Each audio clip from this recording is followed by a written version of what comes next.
Hi everyone, welcome to my channel. Thank you so much for watching. If you are not subscribed, please make sure that you subscribe.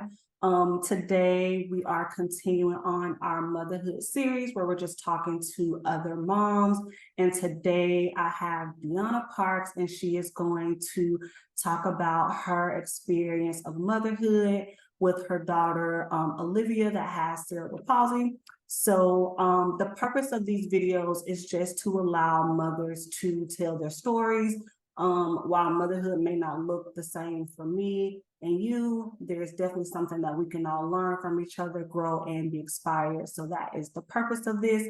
So to start off, Dionna, just tell us a little bit about yourself, like what you do, how old Olivia is, and all that stuff. Okay, my name is Dionna Parks, as she stated before. I am currently a team leader at Chick-fil-A. I'm going on year number 4. My daughter Olivia is 16. She'll be 17 on the 24th this month. She's a junior at Greene County High School. And she has cerebral palsy, was diagnosed back in 2006. So, Dionna, kind of walk us through just kind of learning that your daughter had cerebral palsy, like what your pregnancy was like, and then that discovery or that diagnosis or whatever the proper term is for that. Okay, so got a due date for her for October 20th of 2006, winded up having her September 24th, 2006, which was roughly about a month early. Pregnancy was fine. I went through, the pregnancy, went in labor, had her, like I said, on September 24th, full weight, um, nothing wrong present while we were at the hospital. They noticed. So we were discharged from the hospital probably like 2 days after having her. Went home, some time went by. We're bonding and everybody's, visiting and things like that. One day I decided to run an errand. She was roughly about a month old. My mom kept her for me, and she noticed some jerking spells. And she called and was like, "Hey, are you near the house? Olivia is having some jerking spells. I want you to see it to see, what it is." So I got back to the house. Um, I watched her, and I immediately called her pediatrician. He was open on Saturdays at that time. So he wanted me to bring her in. Took her in on a Saturday. He kept watching, observing to see, what he could find. Initially, he thought it was hiccups, and then he kept observing, and then he then determined that they were seizures. He informed us that we should get her to the Children's Hospital in Augusta. He was going to set her up with a neurologist named Dr. Sequel, who's one of the top neurologists on the team down in Augusta. So we got, our bags and stuff packed, went straight to Augusta on a Saturday. Um, they did all kind of tests, ran all kind of tests and stuff, and we were put in the hospital. Um, Went from the ER to the unit where they deal with the brains. So we got settled in. More tests were ran Sunday. We had a team of doctors come in Sunday. Team of doctors come in Monday. Tuesday is when they came and told us that she had encephalitis, which was a inflammation of the brain, and she was had little lesions on her brain that was causing her to seize. Um, she had seizures at the hospital, and then they stopped the medicine they gave her. They stopped them. They kept her there to monitor her. We stayed there roughly about a month. We were discharged right before Thanksgiving. So we got home.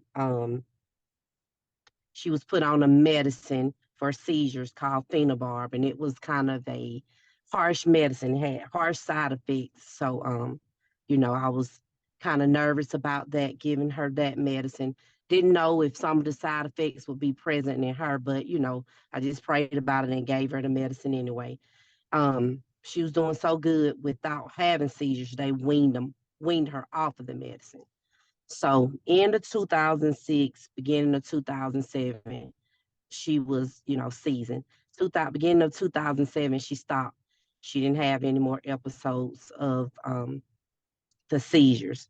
But in between 2007 until present, she was diagnosed with cerebral palsy, but hers affects her left side. So they call it left gaze palsy, which is in the same family as cerebral palsy. Um, been put in therapy, occupational therapy, speech therapy, physical therapy.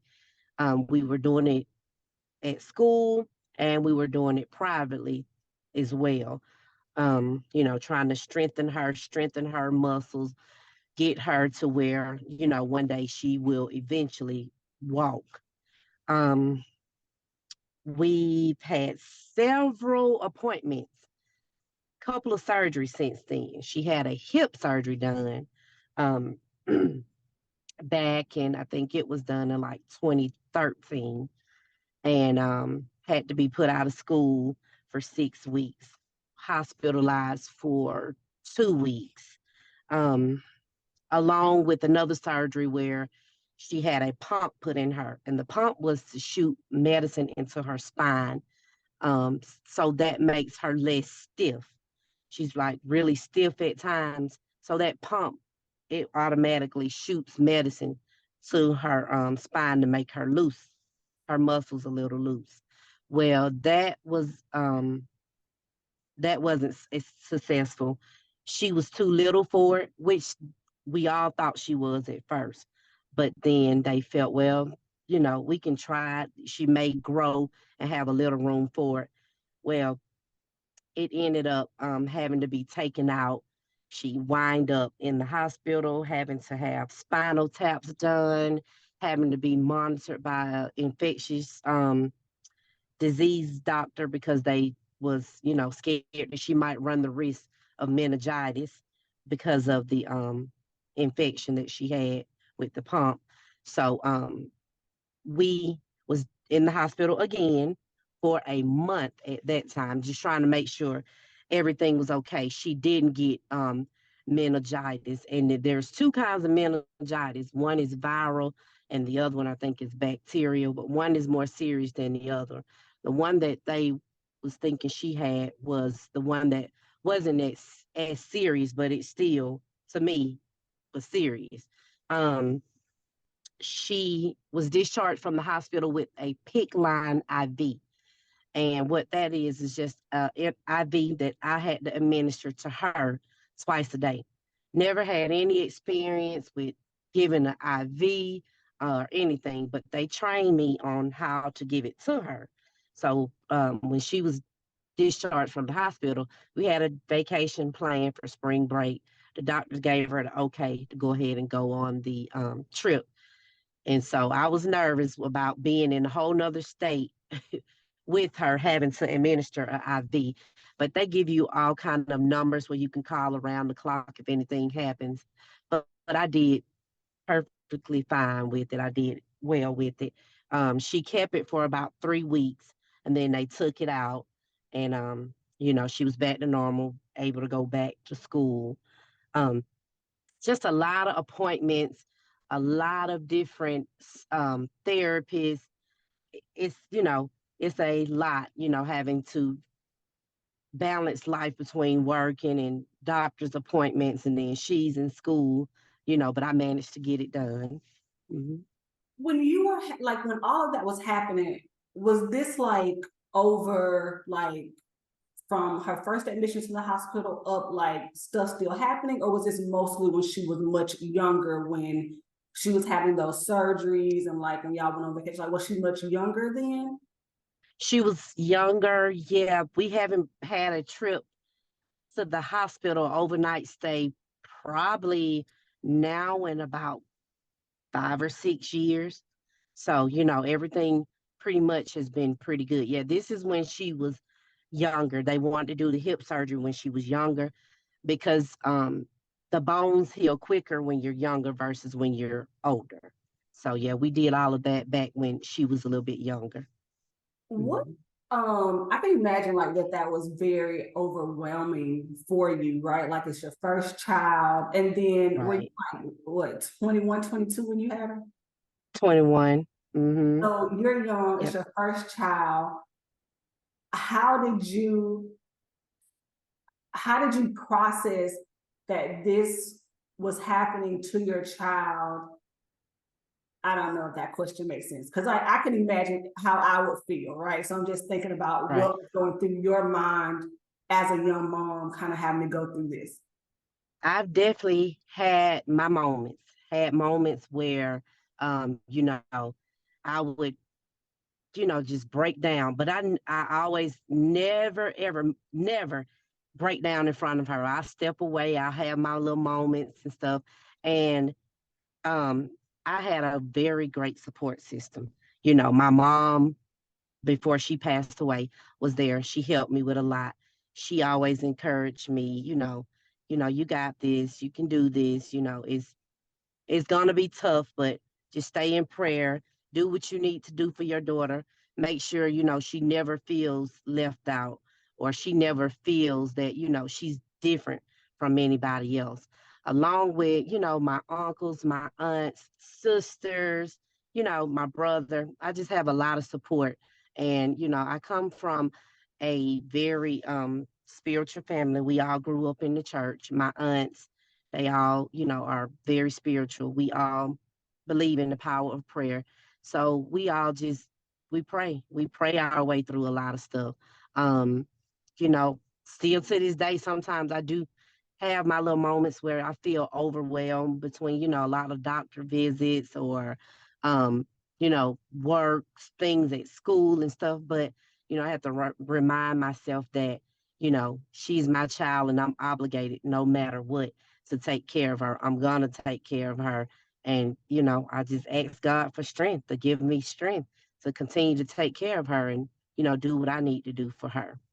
Yeah. Mhm. And I want to talk about because from like what I see on social media, I know that when things are going on in the family, that you always are trying to make sure that she's there and that she feels included and she, is no different than anyone else. So just talk a little bit about how important that has been to you as a mom to do those normal everyday things with Olivia as well.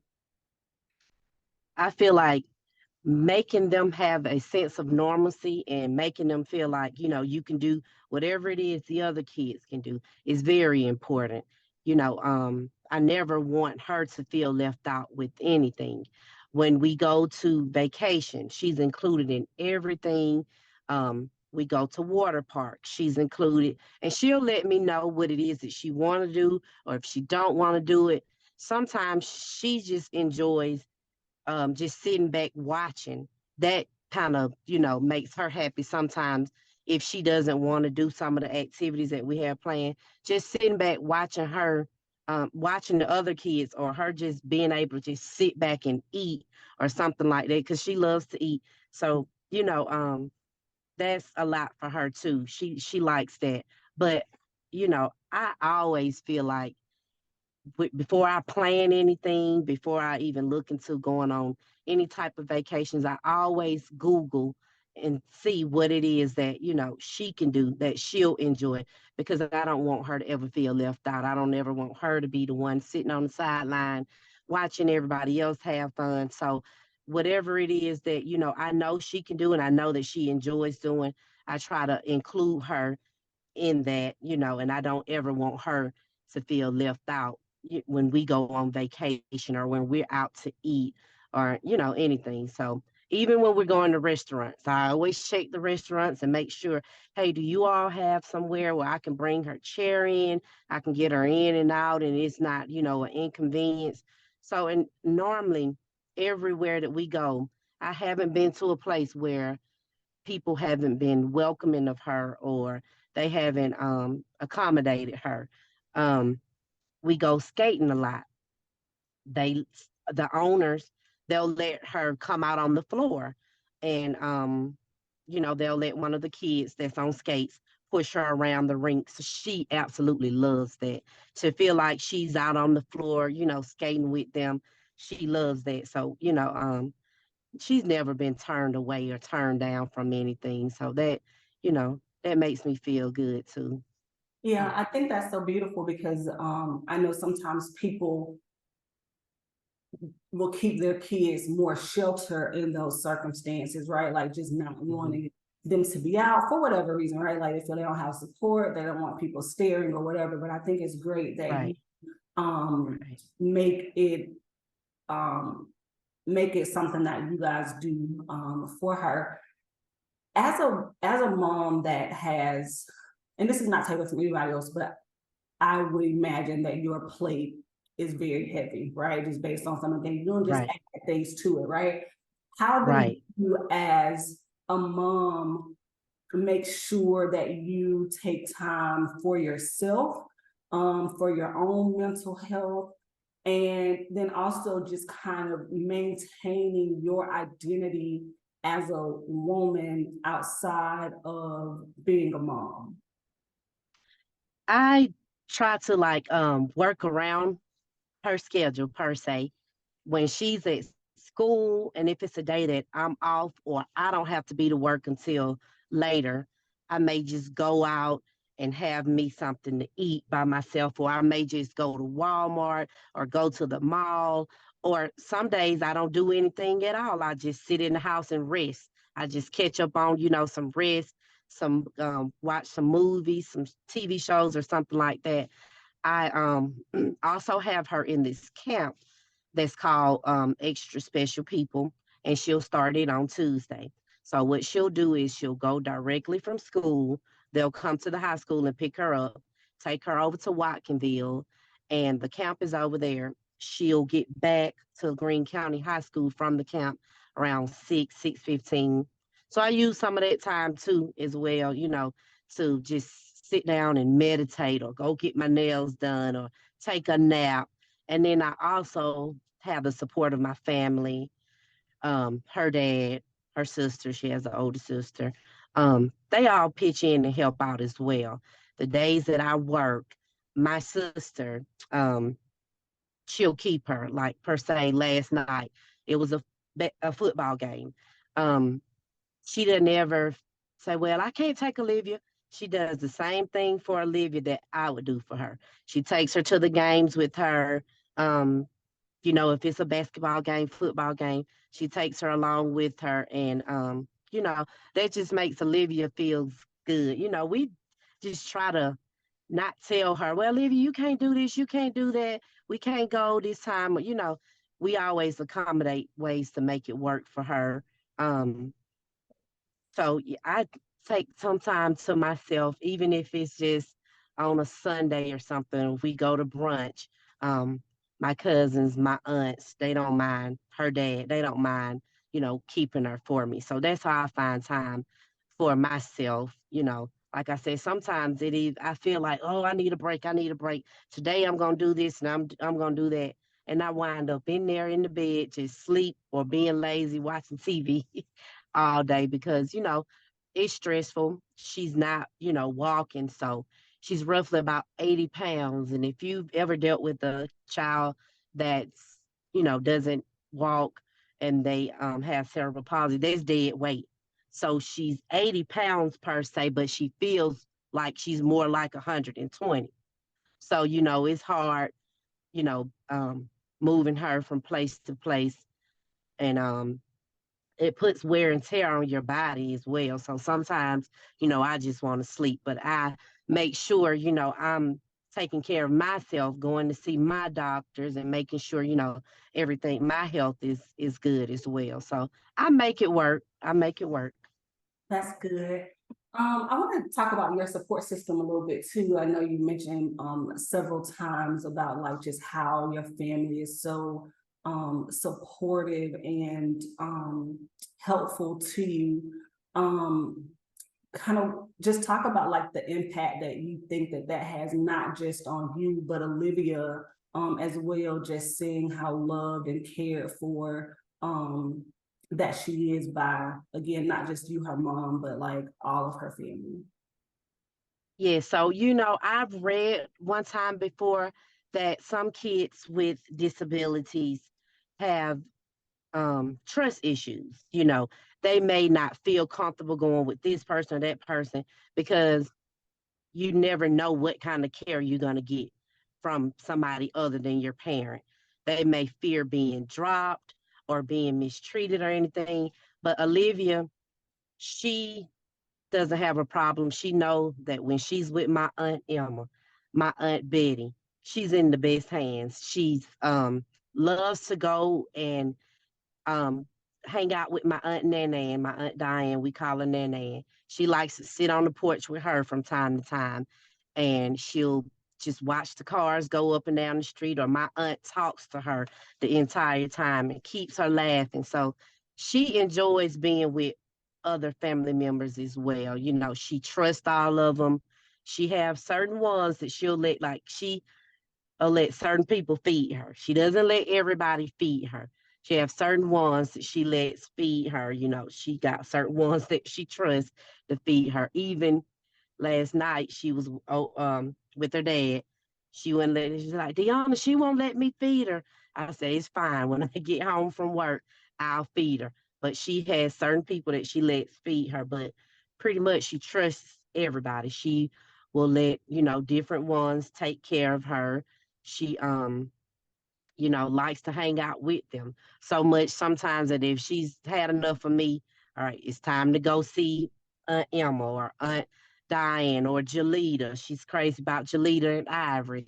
So, she wants to see them on a regular basis. She wants to sit out with them and stuff like that. Like everybody that knows my family knows that we're real big on family. And Yeah, she know that we have our days where we just go hang out with the aunts or go hang out with my cousins and stuff. And she looks forward to that. So, you know, all of them have been present in her life since birth. So she trusts all of them. that's good. I love that you have that and that your family doesn't mind just helping out when you need it. I think that that's great, and I love that um your family is like really close knit. And I know that that plays a big part in your support with Olivia as well. What Right. um what advice or words of encouragement would you give to another parent of a child with special needs? My advice would be to always, for one, find time for yourself because you can't take care of a child with special needs until you take care of yourself. Take care of yourself, find time for yourself, but also make sure that your child doesn't ever feel left out. Make sure that they're involved, they're in programs or they're in different activities or classes in school to where they don't feel like, oh, well, I couldn't do this.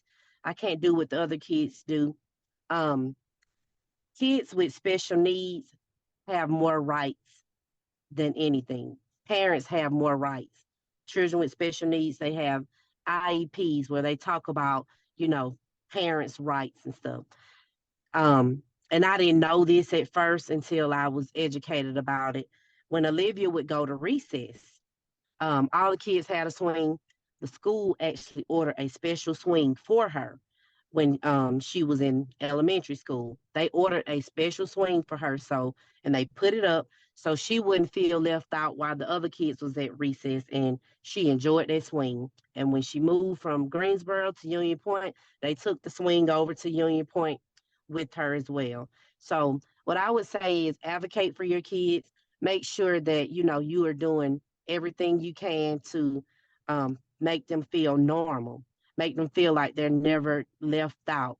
Make this experience, fun for them. Take them places, keep them involved. There's different camps. And like I said, ESP is one of the best camps there is to take your child to. They're safe there. They have trained staff members around the clock. They even have a program where the kids can stay overnight. I personally haven't let Olivia stay just yet, but if you know you need that weekend to yourself, they have camps. They also have scholarships where you can apply. You know, if you don't meet the financial part, the scholarship pay for your camper to go.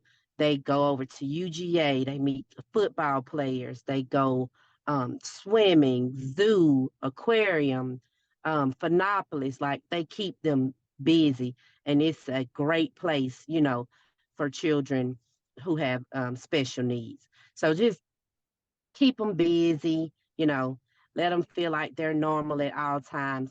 And like I said, always take time for yourself.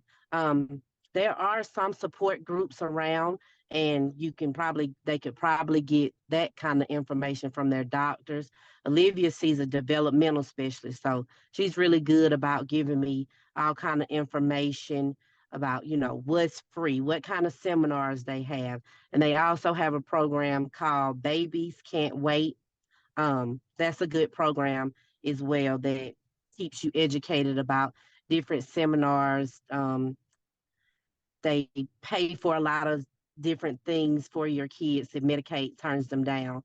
So I just have, with this 16 years of being taking care of her, a lot of knowledge has been passed on to me. So if I can pass it on to somebody else, then, you know, I'll be glad to. But there's programs, look into those programs, keep those kids busy, you know, love on them as much as you can and take time for yourself.